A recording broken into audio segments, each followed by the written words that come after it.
Shalom to you. So in this video, we're going to continue to review 4 circles for the test. Okay, so other parts of the circle is very important to identify different parts of the circle. When it's the diameter, the radius, the circumference, the minor sector, the major sector, the arc, major arc and minor arc, and segment and tangent. Tangent is always perpendicular to the radius and the diameter. Likewise, diameter, perpendicular bisector theorem is perpendicular bisector. Okay, hold on, this is not working. I don't know why it's not moving. Okay, so the perpendicular bisector theorem that a radius, I don't know why people seem to forget that, a radius perpendicular to a chord bisects the chord. So whenever a line runs through the center of the circle, whether it is a complete radius or part of it, as long as it passes through the center, it bisects the chord. Bisects the chord, and so if two parts of a chord are congruent, the midpoint must have a line pass through the center. Okay, that you need to remember. So let's solve one of the problems. Again, this is the way the problem will be in the test. So you get a feel of it. So you may be given just a statement. You'll be able to draw your picture and then solve the problem.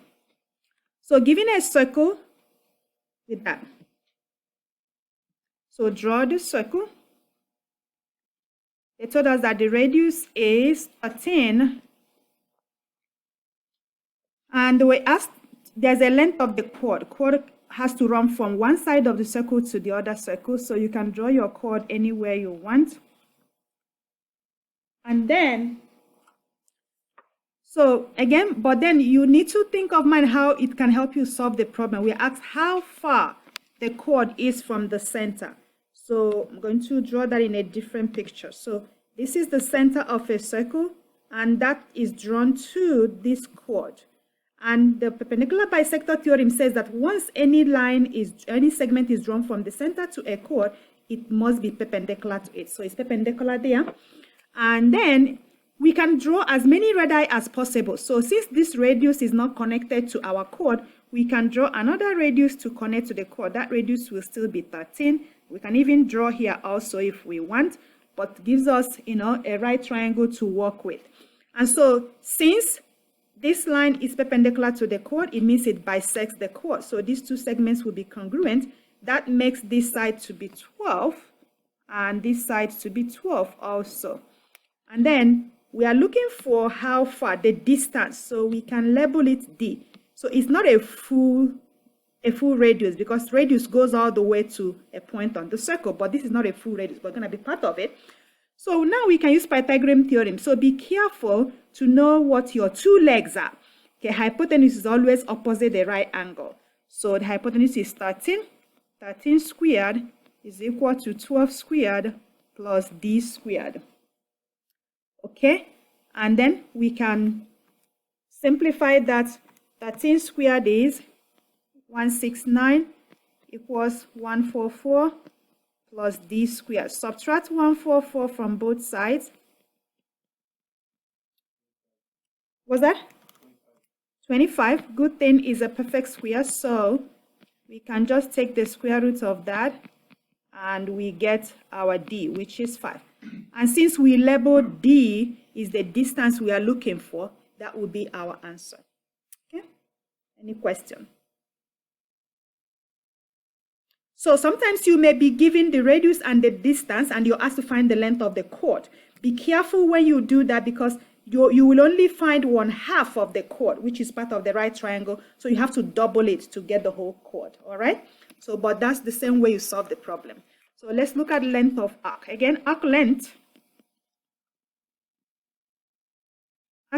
is going to be, since it's the distance around, it's going to be part of a circumference. So you find the circumference, which 2 pi r, and then multiply it by the fraction of the angle. Because if this angle is 210, this arc is going to be 210 also, the measure.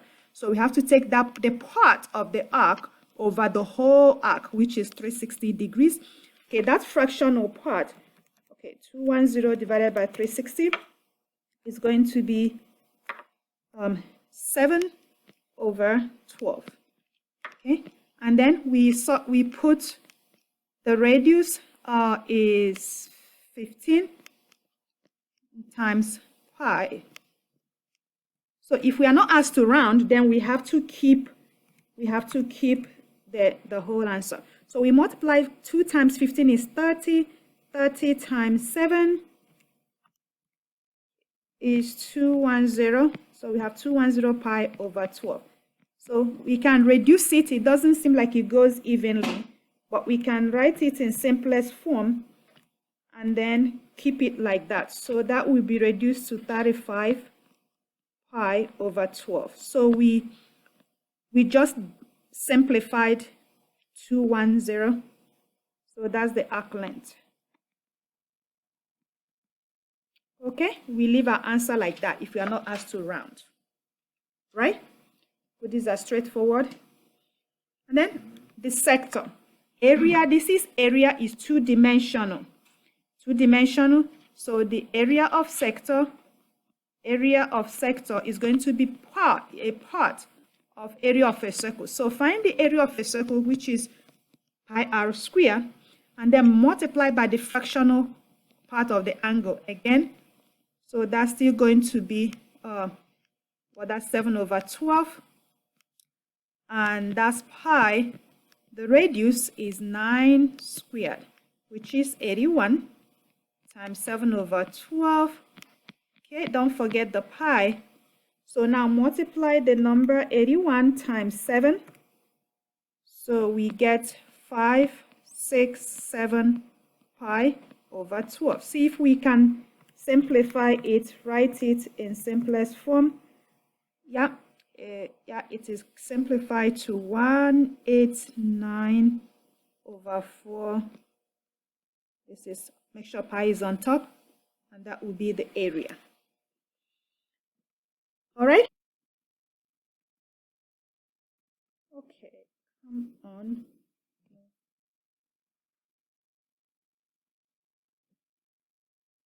All right, so we move on to tangents. So you need to be able to tell when it is interior tangent, when it crosses the, if you draw a line to connect the segments like that, and it crosses it, that's when you know it is internal. And if the line doesn't cross it, then you know it is external. So like these would be internal. Okay, these will be external, because if I connect the two centers of the circle, it doesn't cross it. So that would be external tangent, internal tangent. Okay, a lot like that. When they have one common tangent here, so when you have concentric circles, which is concentric, they share the same center. They are not tangent at all. It's not possible to have a tangent between those two circles. It's not. Likewise, when they are not concentric, but one is inside the other, they are not touching. They have to be touching somehow to be able to have a common tangent.